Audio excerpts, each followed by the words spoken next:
dans la contemplation de l'amour et de la bonté de Dieu. J'aimerais, mes bien-aimés, partout où vous vous situez, partout où vous pouvez être, je m'en vais vous saluer dans le nom de notre Seigneur Jésus-Christ. Je sais que ce temps est encore précieux, précieux parce que dans l'amour du Seigneur, il n'y a pas de hasard. Dans le programme et le plan merveilleux du Seigneur, il n'y a pas de hasard. Tout ce que le Seigneur prépare pour notre vie doit tomber à pic, tomber au moment opportun, au moment où lui-même avait déjà préparé d'avance. Nous sommes là pour partager ce sujet. Pourquoi as-tu fait cela? Pourquoi as-tu fait cela? C'est une question que le Seigneur a posée à Ève cette femme était dans le jardin d'Éden. Et le Seigneur a posé la question à Ève pour savoir, Ève, pourquoi tu as fait cela?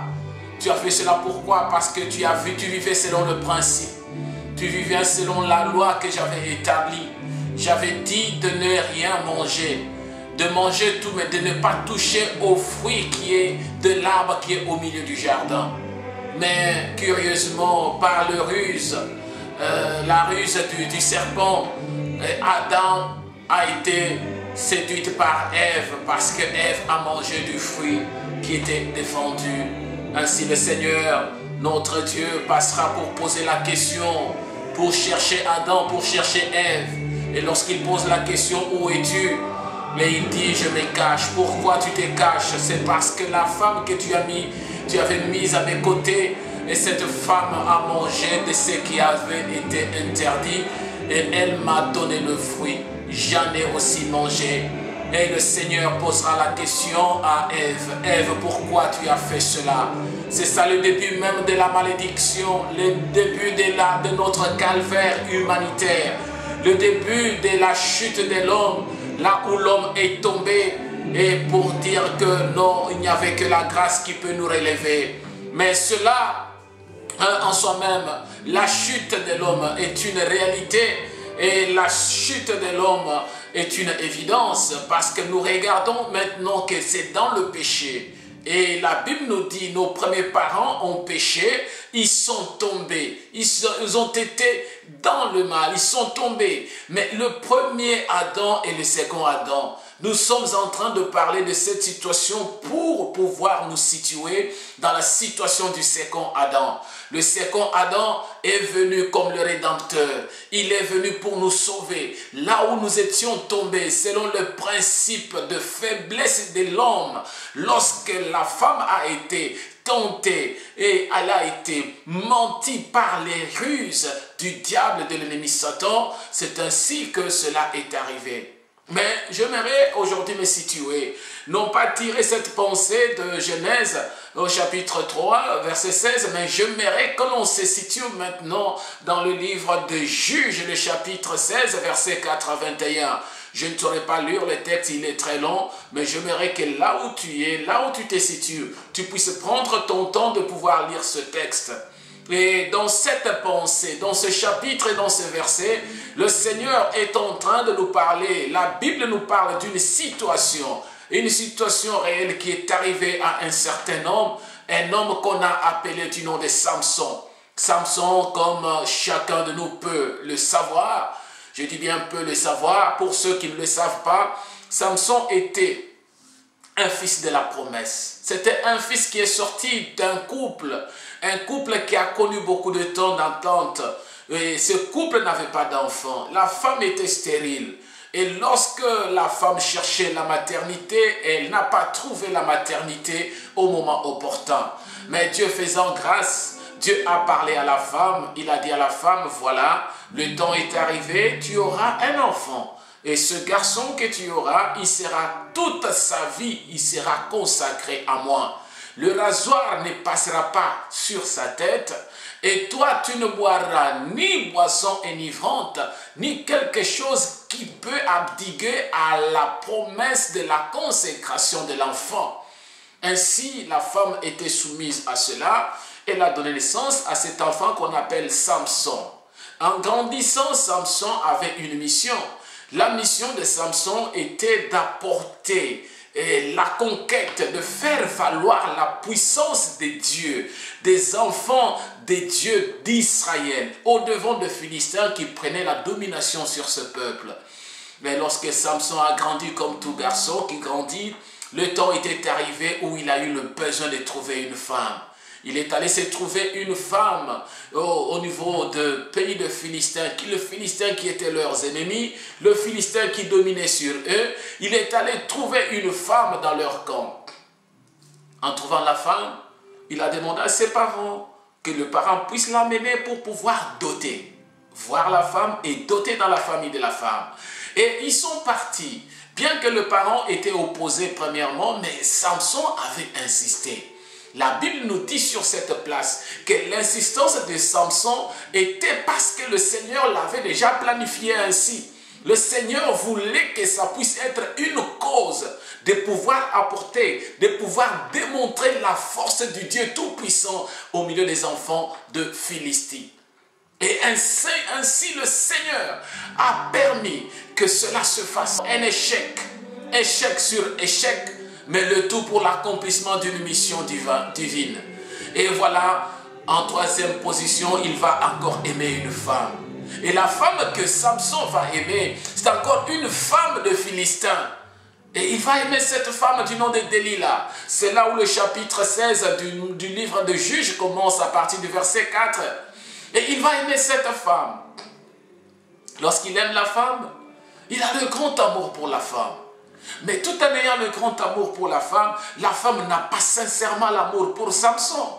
Parce que lorsque la femme est allée pour épouser, elle a accepté Samson. Et nous trouvons qu'il y avait le roi, le prince de Philistin, qui était venu proposer à la femme, comme cet homme est en train de courir derrière toi, accepte-le et nous te donnons vraiment une mission. Ça sera un big deal. C'est-à-dire une marchandise, une négociation qui va te remporter l'argent. Et tu vas gagner 1100 cycles d'argent à chacun de nous. Nous te proposons à chacun de nous 1100 cycles d'argent. Et que si tu acceptes cette mission et tu nous amènes cet homme entre nos mains, je sais que tu auras cet argent. Et la femme a accepté. Et nous devons faire beaucoup plus attention, mes bien-aimés, lorsque nous allons aimer les femmes, lorsque vous allez pour vous marier, lorsque vous vous engagez dans le mariage, lorsque vous voulez contracter le mariage, que le mariage ne puisse pas avoir d'autres commissions derrière, avoir une mission de pouvoir accomplir lorsque tu vas dans la maison du mariage. Et nous regardons, et lorsque cela est arrivé, la femme est allée. Elle n'avait qu'une préoccupation parce qu'au départ, elle a été confiée une mission. La mission de chercher la tête de Samson, de pouvoir livrer Samson entre les mains de Philistins, de pouvoir détruire la force qui était en Samson. C'était la mission première de cette femme. Bien qu'elle a accepté d'être au mariage, mais cette femme-là, d'aller au mariage, mais elle n'était pas dans le mariage. Elle aimait de forme. C'est ce qu'on appelle l'amour de forme et l'amour de fond. Cette femme est venue pour harceler Samson. Elle est venue à la première tentative. Elle a demandé à Samson si Samson pouvait lui dire le secret de sa force. Samson lui a dit, non, tu peux prendre des cordes qui sont encore fraîches. Et si tu me lis, ma force est partie. Elle a fait la première tentative. C'était un échec. Elle est revenue, elle dit, pourquoi est-ce que toi tu as de l'amour pour moi? Parce qu'elle savait bien que cet homme l'aimait à fond. Cet homme aimait la femme. Il avait de l'amour pour cette femme. Et la femme va encore dire, est-ce que réellement tu m'aimes, Samson? Si tu m'aimes, pourquoi tu me caches le secret de ta force? Dis-moi nécessairement, dis-moi exactement, d'où te vient cette force? En insistant, voilà, Samson va dire pour la deuxième fois, il va dire à la femme, non, ce ne sont pas des cordes fraîches, mais si tu achètes des cordes qui sont neuves et tu amènes ces cordes, tu peux me lier et je serai dompté.